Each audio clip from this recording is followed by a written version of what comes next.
kita berjumpa lagi. Saya akan membawakan satu lagu pujian. Tetapi sebelumnya jangan lupa di like, share, dan subscribe agar kita tetap bertemu. Ada satu jalan yang dapat engkau cari. Jalan itu memberikan kekuatan, tempat yang penuh dengan segala keindahan. Di sana tak ada duka dan kecewa. Bila kau temukan jalan itu, ku percaya Allah akan menuntunmu, memberikan sukacita yang kau perlukan dan kedamaian yang abadi.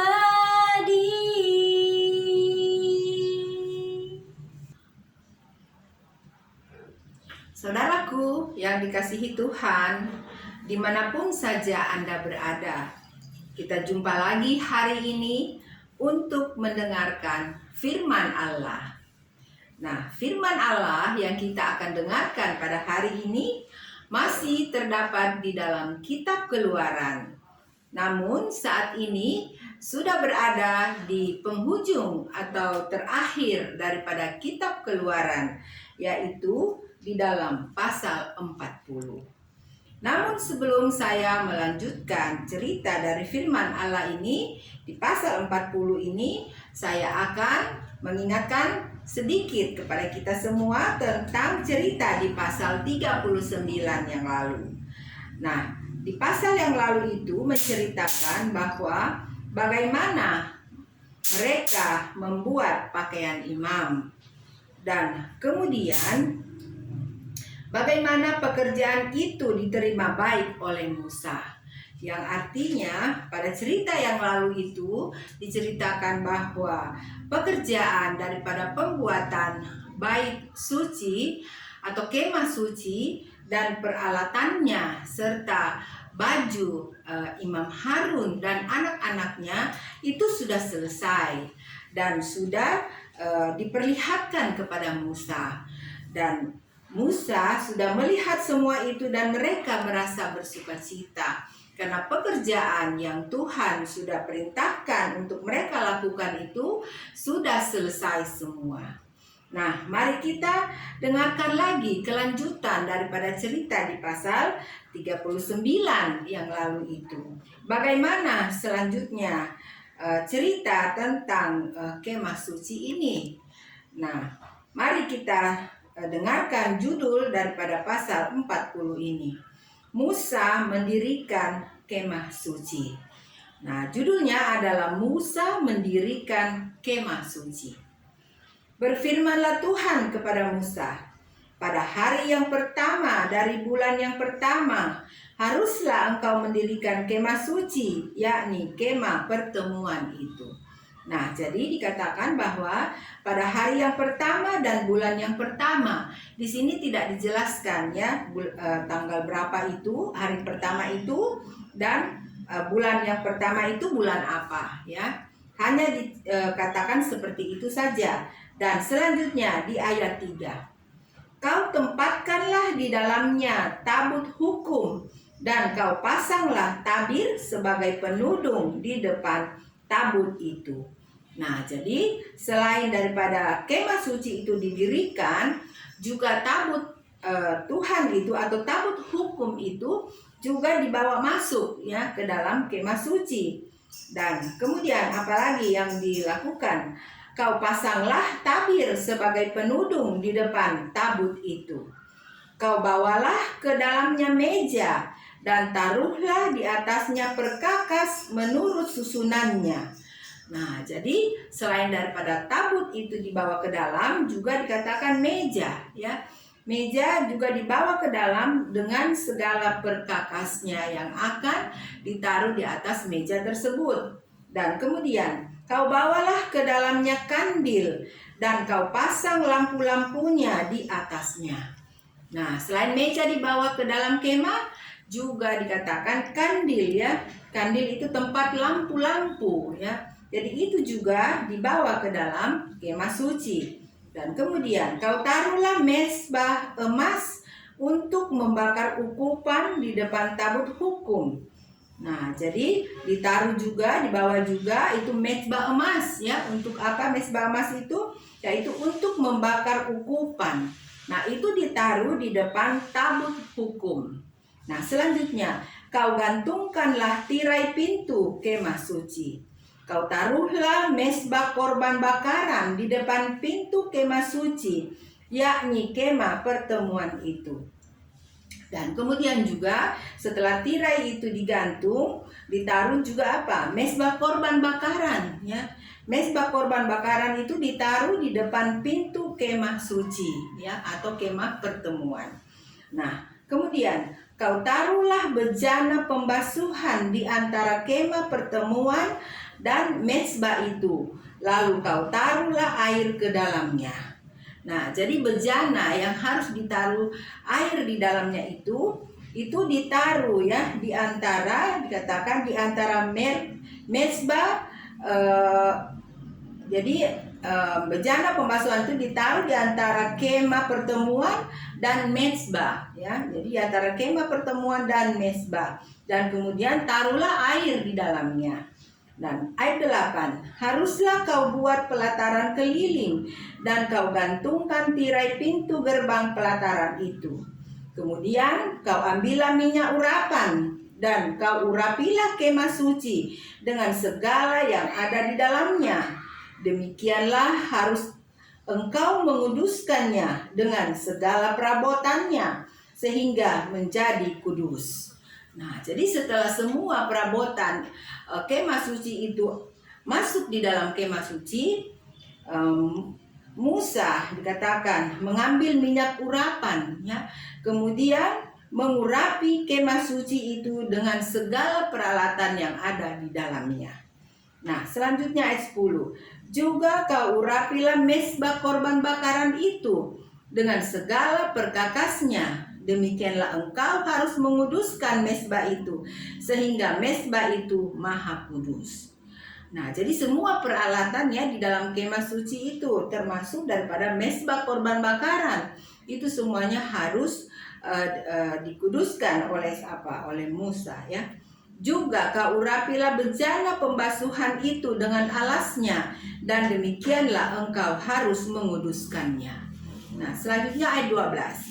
Kemudian kau suruhlah Harun dan anak-anaknya datang ke pintu kemah pertemuan dan kau basuhlah mereka dengan air. Kau kenakanlah pakaian yang kudus kepada Harun. Kau urapi dan kau kuduskanlah dia juga. Ulang, kau kuduskanlah dia supaya ia memegang jabatan imam bagiku. Nah, jadi Imam Harun juga harus dikuduskan, ya, atau diurapi oleh Musa. Selanjutnya, juga anak-anaknya kau suruhlah mendekat dan kau kenakanlah kemeja kepada mereka. Urapilah mereka seperti engkau mengurapi ayah mereka, supaya mereka memegang jabatan imam bagiku. Dan ini terjadi supaya berdasarkan pengurapan itu mereka memegang jabatan imam untuk selama-lamanya turun-temurun. Nah, jadi selain Imam Harun itu diurapi oleh Musa, anak-anaknya juga, ya, diurapi oleh Musa. Namun sebelumnya mereka harus mengenakan pakaian yang telah disiapkan untuk pelayanan di kemah suci. Nah, selanjutnya ayat 16. Dan Musa melakukan semuanya itu tepat seperti yang diperintahkan Tuhan kepadanya. Demikianlah dilakukannya. Dan terjadilah dalam bulan yang pertama, tahun yang kedua, pada tanggal 1 bulan itu, maka didirikannyalah kemah suci.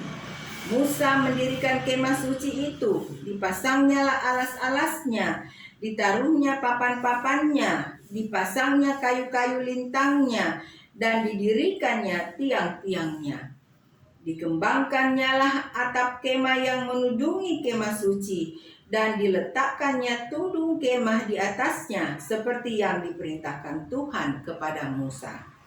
Diambilnya lah loh hukum Allah dan ditaruhnya ke dalam tabut. Dikenakannya lah kayu pengusung pada tabut itu, dan diletakkannya tutup pendamaian di atas tabut itu. Nah, jadi dua loh hukum Allah yang Tuhan sudah berikan kepada Musa di atas gunung itu, di atas gunung Sinai, itu sudah ditaruh ya di dalam tabut itu. Dikatakan di dalam tabut itu ditaruh loh hukum Allah itu, kemudian ditutup ya, ditutup atasnya dengan tutup pendamaian. Nah, selanjutnya dibawanya lah tabut itu ke dalam kemah suci, digantungkannya lah tabir penudung dan dipasangnya sebagai penudung di depan tabut hukum Allah, seperti yang diperintahkan Tuhan kepada Musa. Nah, jadi loh hukum Allah itu sudah berada di dalam tabut itu ya, di dalam kemah suci. Nah, selanjutnya ayat 22. Ditaruhnya meja di dalam kemah pertemuan pada sisi kemah suci sebelah utara di depan tabir itu. Diletakkannya di atasnya roti sajian menurut susunannya di hadapan Tuhan, seperti yang diperintahkan Tuhan kepada Musa. Ditempatkannya kandil di dalam kemah pertemuan berhadapan dengan meja itu pada sisi kemah suci sebelah selatan. Dipasangnya lampu-lampu di atasnya di hadapan Tuhan, seperti yang diperintahkan Tuhan kepada Musa. Ditempatkannya mezbah emas di dalam kemah pertemuan di depan tabir itu. Dibakarnya di atasnya ukupan dari wangi-wangian, seperti yang diperintahkan Tuhan kepada Musa. Digantungkannya tirai pintu kemah suci. Mezbah korban bakaran ditempatkannya di depan pintu kemah suci, yakni kemah pertemuan itu, dan dipersembahkannya di atasnya korban bakaran dan korban sajian, seperti yang diperintahkan Tuhan kepada Musa.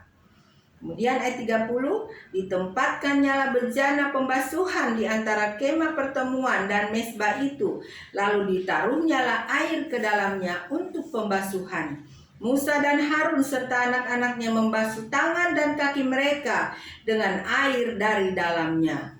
Apabila mereka masuk ke dalam kemah pertemuan dan apabila mereka datang mendekat kepada mezbah itu, maka mereka membasuh kaki dan tangan seperti yang diperintahkan Tuhan kepada Musa. Nah, jadi sebelum mereka melayani di dalam kemah suci itu, mereka harus terlebih dahulu membasuh kaki dan tangan mereka ya, baru mereka bisa mengadakan penyembahan atau acara kebaktian di dalam kemah suci itu. Nah, selanjutnya ayat 34. Kemuliaan Tuhan memenuhi kemah suci. Lalu awan itu menutupi kemah pertemuan dan kemuliaan Tuhan memenuhi kemah suci. Nah, saudaraku, jadi di ayat 1, di pasal 40 ini dari ayat 1 sampai 33 itu menceritakan bagaimana kemah suci itu didirikan dan juga bagaimana peralatan perabotan daripada kemah suci itu dimasukkan ke dalam kemah suci itu, dan bagaimana Imam Harun dan anak-anaknya telah mengenakan pakaian untuk melayani di tempat itu. Dan di ayat 34 ini kita melihat setelah sudah selesai semuanya itu dikerjakan oleh mereka. Nah, saudaraku, jadi pada saat semua sudah selesai, kemah suci dan perabotnya, pakaian imam, mereka sudah memakai pakaiannya, baik anaknya Harun juga sudah memakai pakaiannya, semua sudah selesai. Dan saat ini kita melihat di ayat 34 apa yang terjadi. Nah, judulnya adalah kemuliaan Tuhan memenuhi kemah suci. Lalu awan itu menutupi kemah pertemuan dan kemuliaan Tuhan memenuhi kemah suci.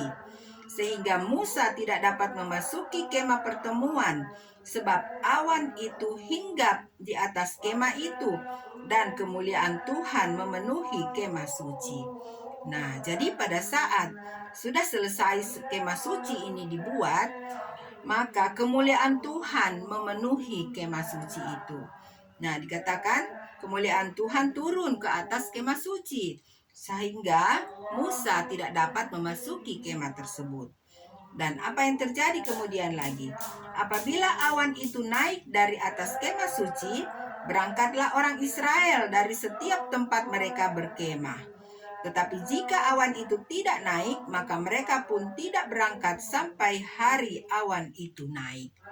Nah, jadi kuasa Tuhan, kemuliaan Tuhan itu berada tetap di atas kemah suci itu. Dan pada saat dikatakan kemuliaan Tuhan itu naik, maka bangsa Israel harus berpindah dari tempat itu ke tempat yang lain ya. Jadi mereka harus berjalan pindah.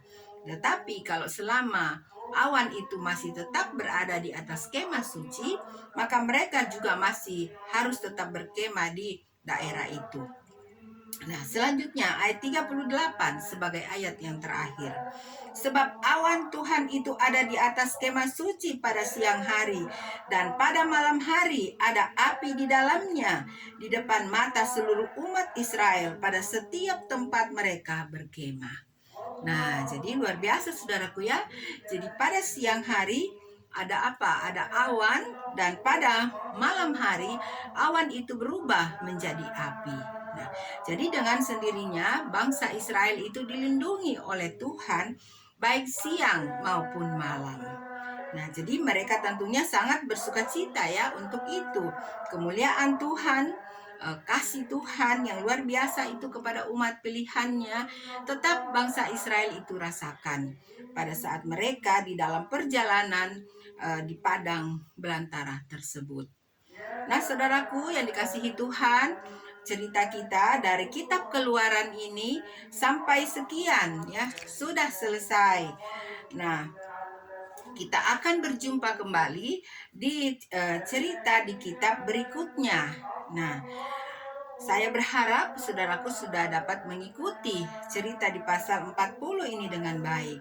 Dan tentunya sebagaimana Tuhan Allah ada selalu menaungi akan umat Tuhan atau bangsa Israel pada zaman dahulu, kita juga selalu mempunyai pengharapan agar Tuhan Allah, kasih Tuhan itu senantiasa ada di dalam kehidupan kita semuanya, baik secara pribadi maupun secara keluarga.